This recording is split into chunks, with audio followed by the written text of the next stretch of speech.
The human skeleton is divided into an axial portion, which runs along the long axis of the body, the skull, the vertebral column, and the thorax, and an appendicular skeleton, which is composed of the arm and the pectoral girdle, which attaches it to the axial skeleton, and the leg and the pelvic girdle, which attaches it to the axial skeleton.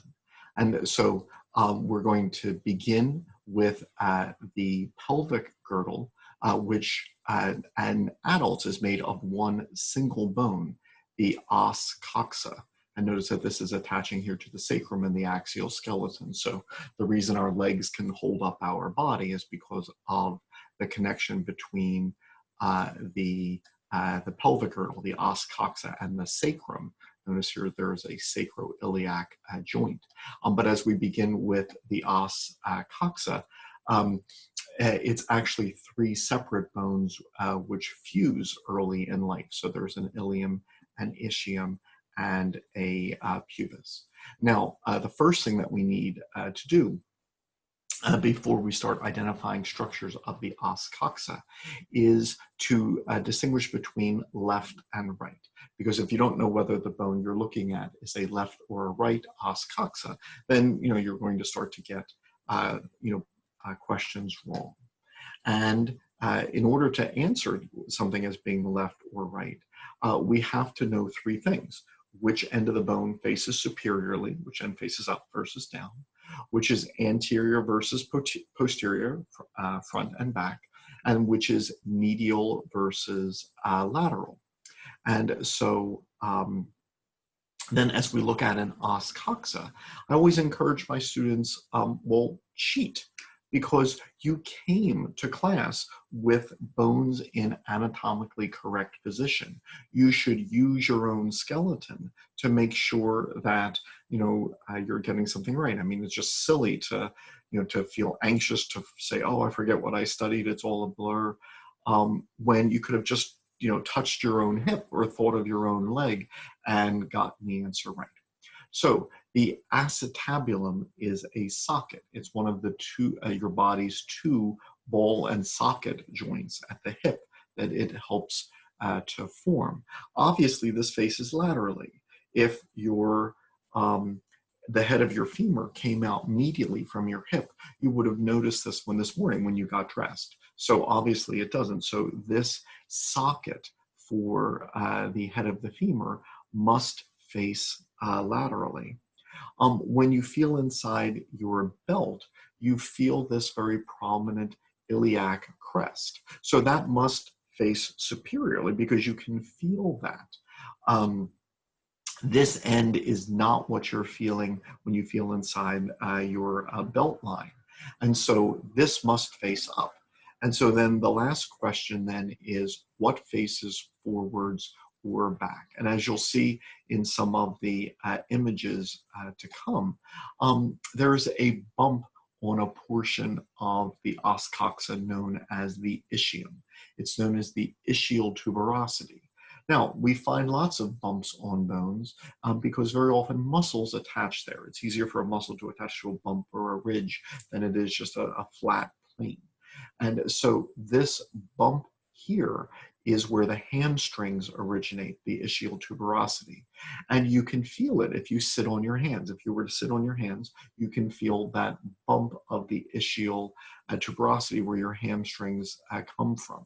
So that's just an easy trigger, because when you look at this end, which is the pubic bone, and this bone, which is the ischium, this side has a bump from which the hamstrings could originate, the other side doesn't. And so once you see that, you realize, oh, this must be posterior, this must be lateral, this must be superior. And then you can now identify an os coxa as being left or right once you've made those three determinations. So now once we look at the os coxa, which once again has resulted from the fusion of three bones, an ilium, which was superior, and then two bones inferior to that, the pubis and the ischium. The ischium, with its ischial tuberosity, that faces posteriorly, and the pubis faces anteriorly. And so once again, there were three separate bones, the ilium, ischium, and pubis, which formed to make our one solid os coxa. And we still retain those names to a degree. We still refer to, say, the iliac crest, the ischial tuberosity, etc. So it's, you know, good, even though that's they fused to make one solid bone, it's good to, you know, remember them because their separate names are still in some of the terminology. So here's adults. We have this one os coxa, the one single bone made from the fusion of these three. And when you look at it from a lateral view, you can see that there is the prominent acetabulum, the socket for the hip joint. The head of the femur will sit there. Now we actually then have a hole called the obturator foramen. For example, the obturator nerve passes through this. So kind of the ischium and the pubis form around this as these bones fuse. They make this opening, the obturator foramen here. So once again, this is the lateral view. The head of the femur would project from this direction. You can see the iliac crest. This is what we feel inside of our belt.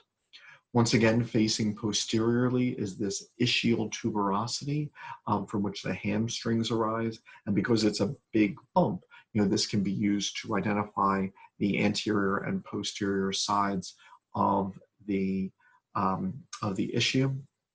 And then we have some ridges, which we could name, once again, primarily because we're interested in muscles later. So, for example, here we have two little bumps on the ilium, and one would be called the anterior superior iliac spine, and this is the anterior inferior iliac spine. Obviously, they're both on the anterior surface of the ilium. You know, here the ischial tuberosity, that's the posterior. So this is the anterior surface, and this one's above this one. So this one's superior and inferior. We like to know these because later we look at muscles like the sartorius or the rectus femoris, which then have their origins. The sartorius on the anterior superior iliac spine, the rectus femoris on the anterior inferior iliac spine. Now here's the medial view. Notice we do not see an acetabulum, all right, because the leg and the hip joint do not project medially, they project laterally. So that's how we would know that this was the medial view. There's no acetabulum here. Also, there's this rough auricular surface where the os coxa articulates with the sacrum. Remember, the sacroiliac joint is where the hip supports the spine and the weight of the axial skeleton. Now, there's always the debate in a class, like how many of these structures do we ask our students to know? What's good for, you know, the level of, you know, this introductory, you know, as class, because, you know, once you can master these structures, you can always go a little bit deeper. So for example, there also posteriorly, there's an ischial spine. Then above that, there's a greater sciatic notch, a lesser sciatic notch. And, you know, your lab instructor could then vary as to which of those structures they would like you to know. So once again, it's the medial surface of the os coxa, which then articulates with the sacrum, and that auricular surface of the os coxa then is where the sacrum attaches, forming the sacroiliac joint. The two pubic bones are joined by a band of fiber cartilage known as the pubic symphysis, which we can see there. And then, as I had said, because the os coxa attaches to the sacrum, the legs can then support the weight of the body thanks to this sacroiliac joint.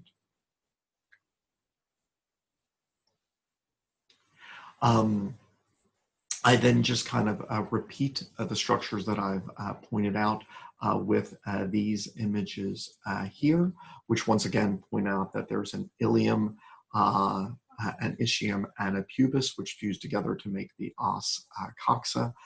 Here you can see the lateral view and the prominent acetabulum. There's that obturator foramen with the pubis going forward, the ischium going back, and there's that ischial tuberosity, which we can use to help us identify anterior and posterior. Notice that the round head of the femur is fitting into that round socket of the acetabulum, forming a ball and socket joint. So that's easy to identify the lateral surface. We have this iliac crest. This is what you feel just inside your belt when and so that's easy to identify the end which faces upwards superiorly. Here's that auricular surface where the sacrum attaches, there and there. That's on the medial surface, while the acetabulum is on the lateral surface. Notice the prominent ischial tuberosity, which helps you identify what is the posterior surface of the os coxa. All right, and then I have other images, obviously, where I'm identifying the anterior superior iliac spine, the anterior inferior iliac spine, where the sacroiliac joint is, the pubic symphysis, where the two pubic bones come together, etc. Finally, where the two pubic bones come together, you can ask, what is the angle of this pubic arch? Thanks to the action of estrogen in females, the female pelvis is modified to accommodate childbirth. And so this pubic arch is less than 90 degrees in males and greater than 90 degrees in females. And so if you were to look then at a skeleton, you could identify its gender, because while men and women have the same bones, there are some differences which would allow you to identify the gender, such as the less than 90 degree pubic arch here and the greater than 90 degree pubic arch there.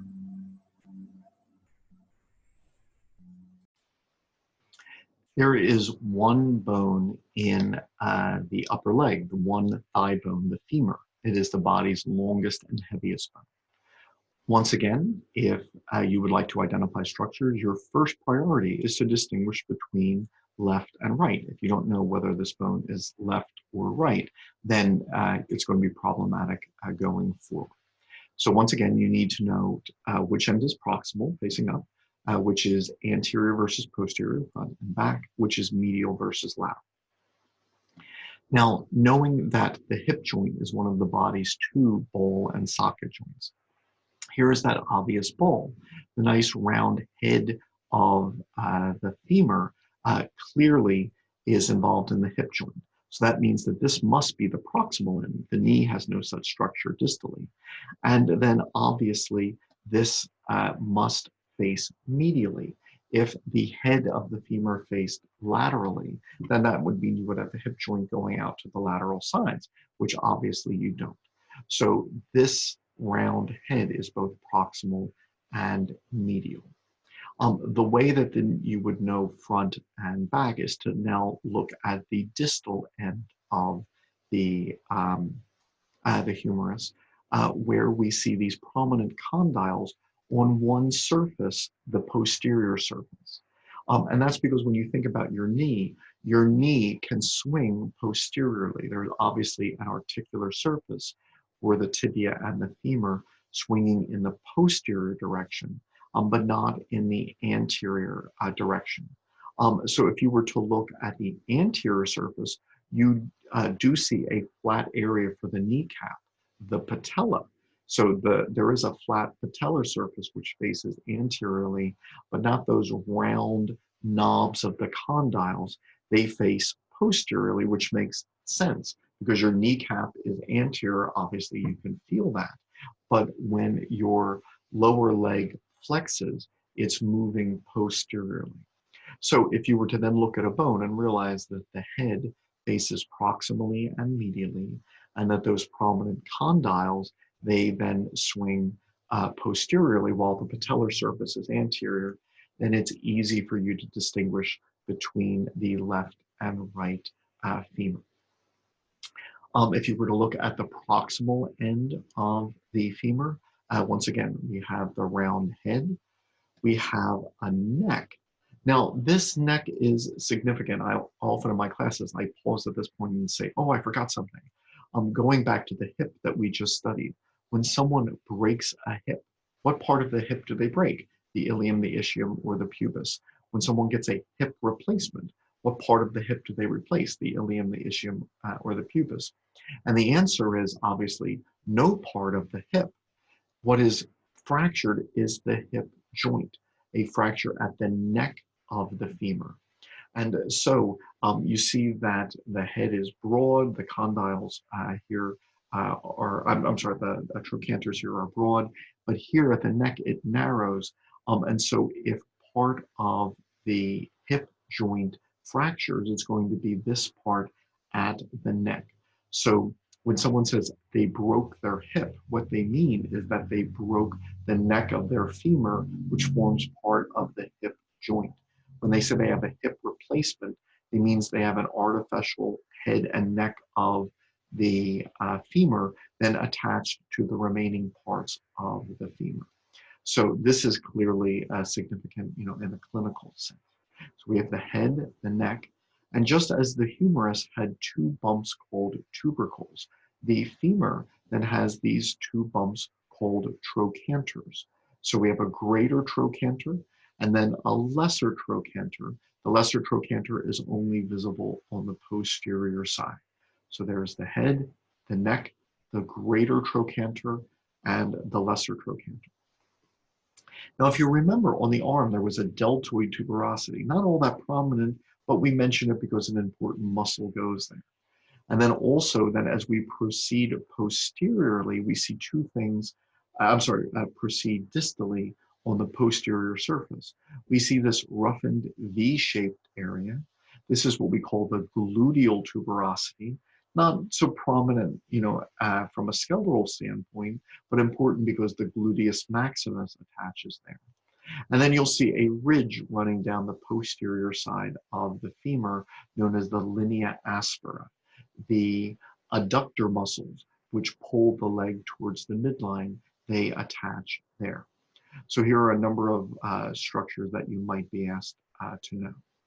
As we look at the distal surface of the femur, on the anterior side, there is the patellar surface, a smooth area where the kneecap, the patella, articulates. The patella is a sesamoid bone forming within a tendon. And then when you look on the posterior surface, you see these prominent condyles. So you see medial and lateral condyles with a notch between them, an intercondylar notch. And if you wanted to, we could name these raised regions on the either side as epicondyles. So there's a medial epicondyle and a lateral epicondyle. So once again, you could use the distal end of the femur as the way of distinguishing between the anterior and the posterior. The anterior distal end of the femur has the patellar surface where the patella fits, while we see the medial and lateral condyles on the posterior surface. Obviously, your knee flexes posteriorly, and so then that could help you identify that.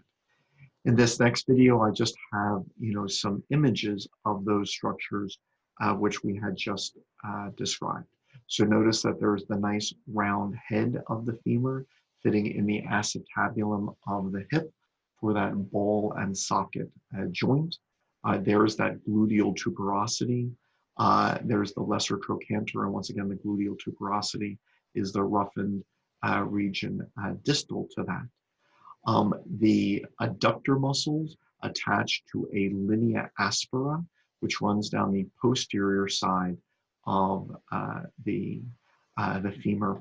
And then the distal end of the femur then has the patellar surface on the anterior side, and then those two prominent condyles on the posterior side. So here you can see the medial and lateral condyles with the intercondylar notch or fossa between them. And here you see the nice flat patellar surface on the anterior side.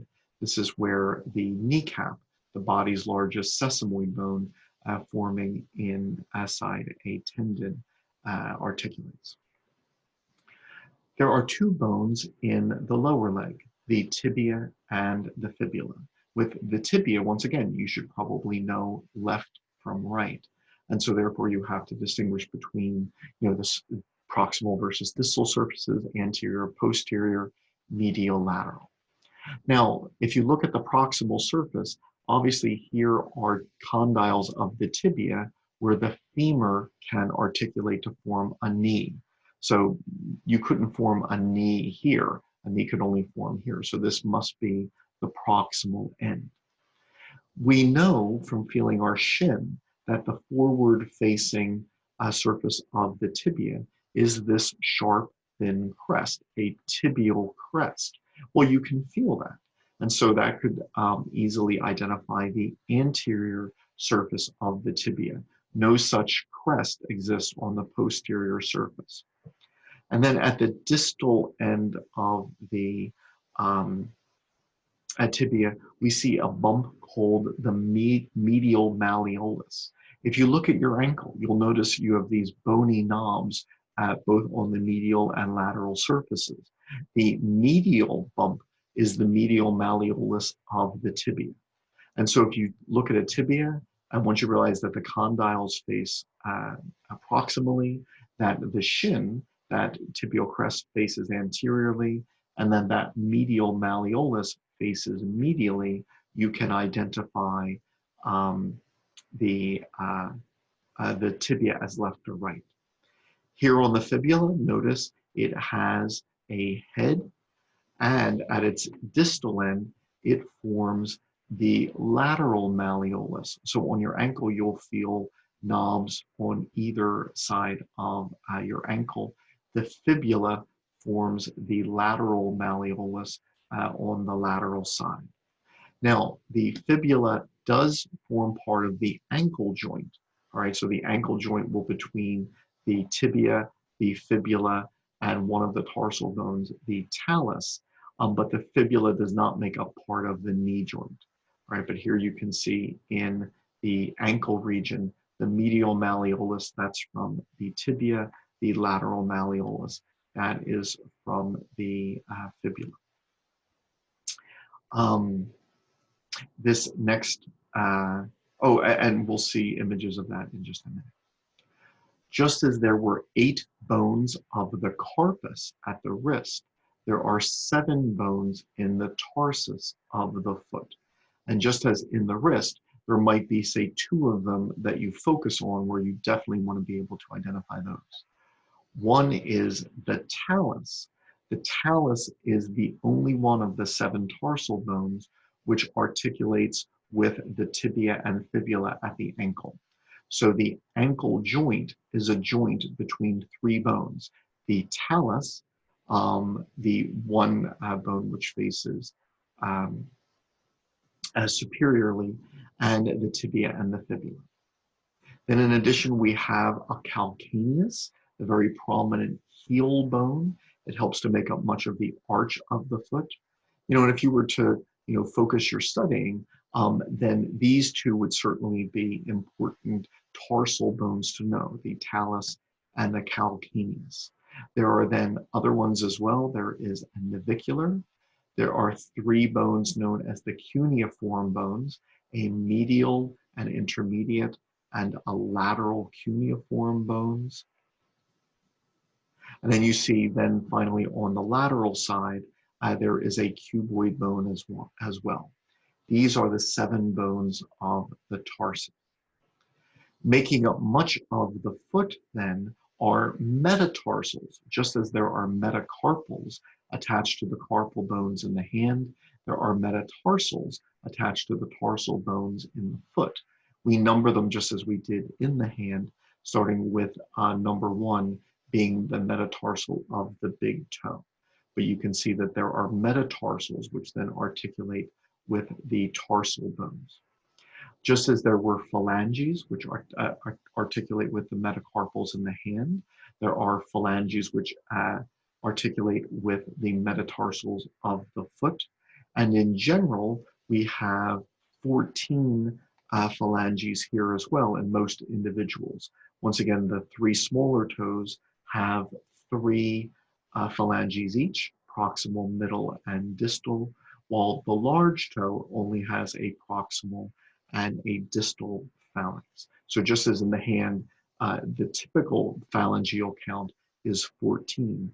Although there is some variation, some individuals may only have 2 phalanges in their little toe, or even the toe and next to that number 4. This final video then here then has some stills from the lower leg, so you can see that the fibula is not composing part of the knee. So the knee joint is made of 3 bones, as we'll discuss in the next chapter: the femur, the tibia, and the patella. The fibula comes close to the knee, but it does not compose the knee. The head of the fibula is on the lateral side near the knee, but not quite there. Here are the condyles of the tibia, which articulate with the condyles of the femur. And obviously here you can see that prominent tibial crest forming the shin. In the ankle region, you'll notice that there is a bony knob on the lateral side, the lateral malleolus from the fibula. From the medial side, the medial malleolus from the tibia. And the ankle joint is composed of 3 bones: the tibia, the fibula, and the talus of the foot. Once again, the fibula does not compose part of the knee. And then I have, once again, some stills of the metatarsals and the phalanges of the foot, with the talus and the calcaneus being very prominent tarsal bones. So the appendicular skeleton is composed of the arm and the pectoral girdle, which attaches that to the axial skeleton, and then the leg and the os coxa, the pelvic girdle, which attaches that to the axial skeleton.